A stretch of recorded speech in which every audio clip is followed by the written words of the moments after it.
do the same thing I told you that I never would. I told you I changed, even when I knew I never could. Know that I can't find nobody else as good as you. I need you to stay, need you to stay.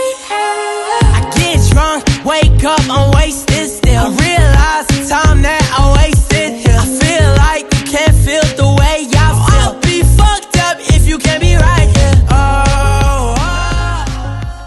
Әкешім, осы сіз хирург болу үшін қанша жыл оқыдыңыз? 9 жыл. Оны неге сұрадың қызым?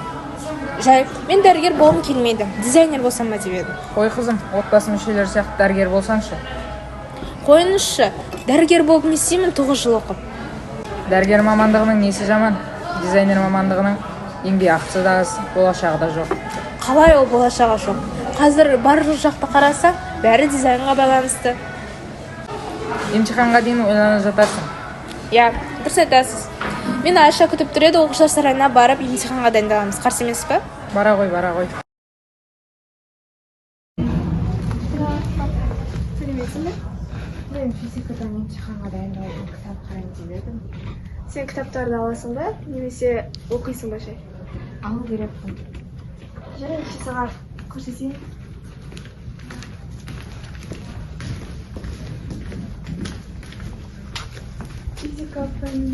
Физика пәнінен мынандай 3 кітаптарды саған ұсынамын. Ана шын кітаптың кітаптары ғой, иә? Иә. Жақсы, рахмет.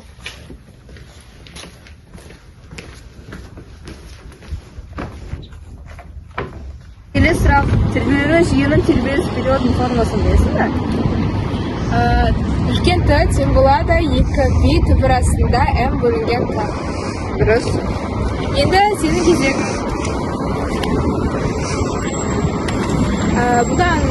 Бұған дейінгі тақырыптарды шолып өтсек, толқын жылдамдығының формуласы қандай период бойынша? Жылдамдық десе болады, лямбда бөлінген период. Дұрыс. Енді кеше ғана күте тұр. Ана. Сәлем. Жақсың өзің? Сол Аяшан мен физика дайындалып жатқан ғой. Сен келе жатырсың? Қайда келе жатырсың? Аша. Қазір күтір. 10 минуттан кейін боласың. Жақсы, күтемін. Бұлқы? Досың ғой, Саид. Жай досың ба? Иә, жай досың. Жақсы. Келесі сұрақ.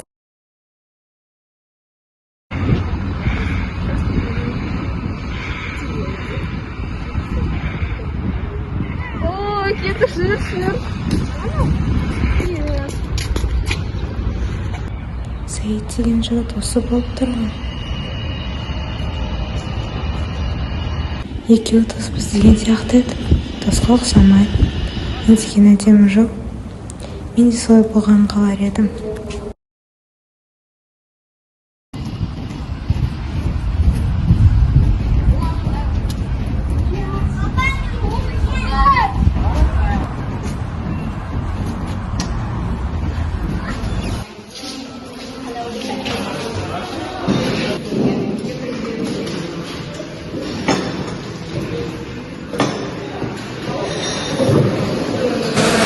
Болсын. Рахмет өзіңе.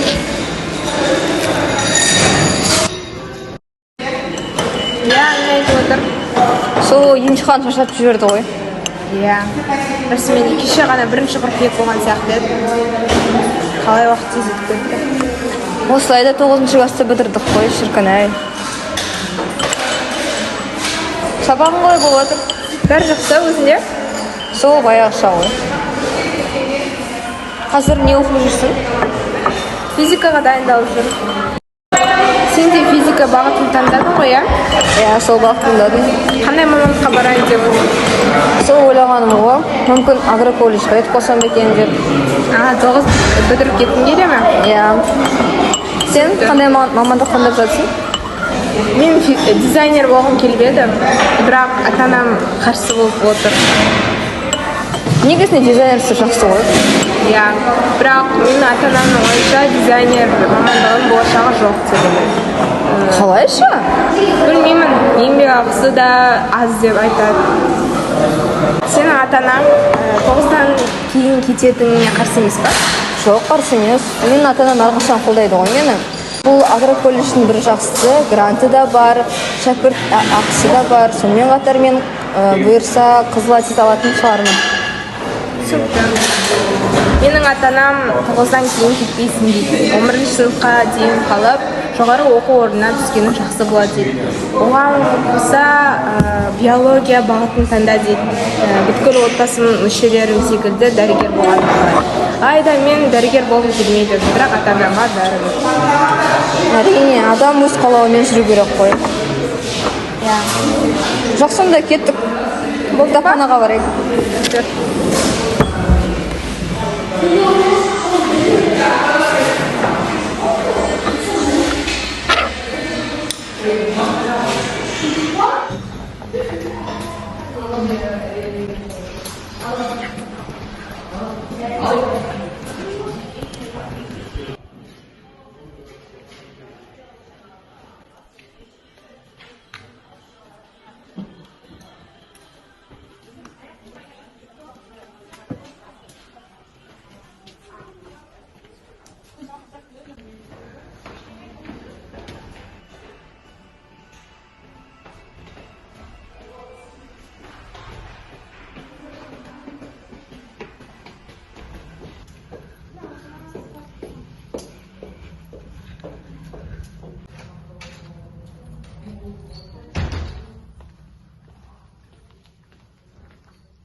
Сәлем.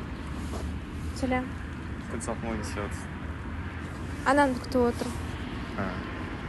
Сен ұқсап сайында жиі көрем. Қандай жүрмейсіз?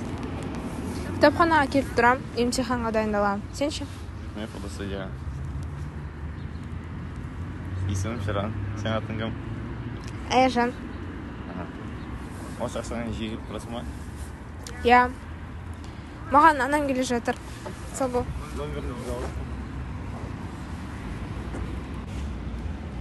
Назар.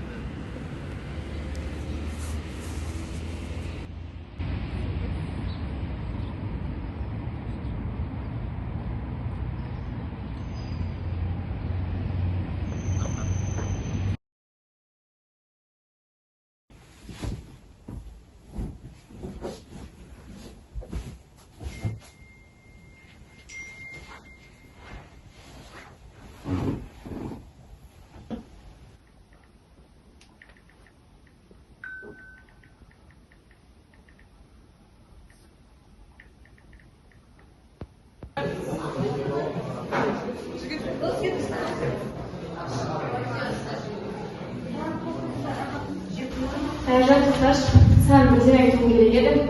Жақсы қой. Я қойдым оқып, аяғына шашынға киім келген болған. Оқуында көп төмен түсіп бара жатыр. Бір мәселелер бар ма? Жоқ апай, бұрынғыдай шынымен ба? Иә. Ата-ана жиналыста осы күндері келмей жүр. Отбасында бір мәселелер бар ма? Сен үздік аттестат едің ғой, оқуыңдан ақша тауып кеттің. Жоқ. Бәрі жақсы. Айжан, оқуыңды осылай жалғастыратын болсаң, ата-анаңа хабарласуың керек болады. Жоқ апай, тек қана ата-анаңа хабарласпай қойыңызшы. Жоқ, олай болмайды.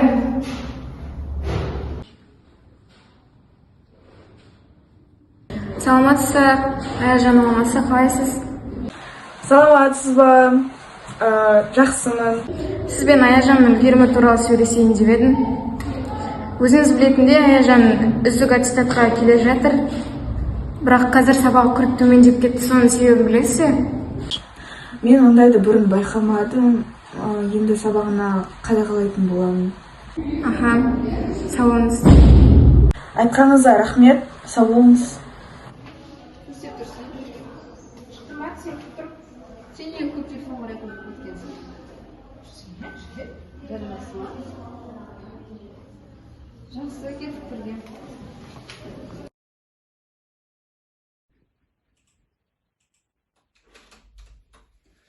Қызым, жүр шешек. Қазір. Кеше сенің мұғалімің қоңырау шалды маған. Сенің сабағың нашарлап кетті деді. Бірдеме болды ма, әлде бірдеме уайымдап жүрсің ба? Жоқ, бәрі жақсы. Шын ба? Иә. Не қараватсың? Біреумен сөйлесіп ба? Ашауы. Жақсы. Жүр шешек. Аяжан телефонында қойшайшы. Тамақ жеп жатырмыз ғой. Қызым, телефонын тасташыш. Анаң неге тыңдамай отырсың?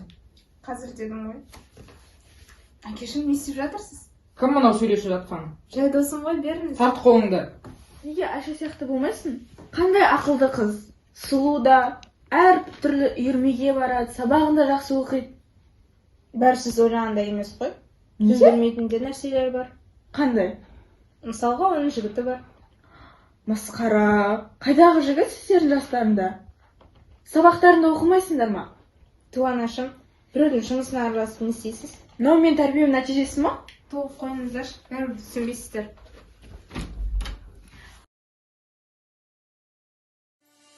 Көктемнің құлпырған шағындай, арайлап атқан нұр таңындай, жадырайды жанымда менің балғын бағымда. Қызым, қайдан келсің? Құрбылармен қыдырып келе жатырмын ғой. Неге анаға отырсыз? Мен сені көрдім ғой. Мен сені терезеден қараптым ғой. Бір баламен келсің. Жай досың ғой. Досың мұндай сыйлық бере ме? Иә, онда тұрған неме. Айжан, мынау кім? Анашым, менің телефонымды неге аласыз? Мен бірінші сұрақ қойдым. Кіммен сөйлесіп жүрсің? Жай досың ғой. Досыңды құшақтайсың ба не? Оны артына жүрек қоясың ба? Қазір барлығы істейді ғой. Бұнда тұрған не бар? Барлығына еліктеме. Әкел телефоныңды.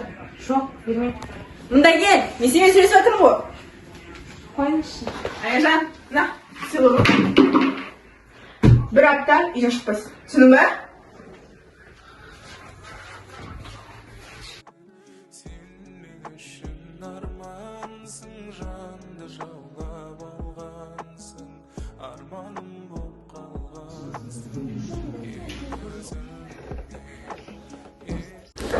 Қазіргі таңда бала бойжеткен сайын конфликт көбейіп бара жатыр.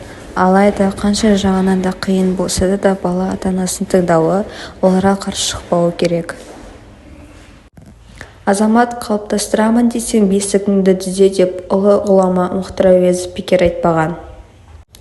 Жеткіншек жастағы балалар мен олардың ата-анасының арасындағы конфликт қиындықтың болуы, яғни жеткіншектер өз бетімен әрекет еткісі келеді, ал ата-аналар бұрынғы кішкентай кездегідей біздің айтқанымызды бұлжытпай орындаса екен дейді.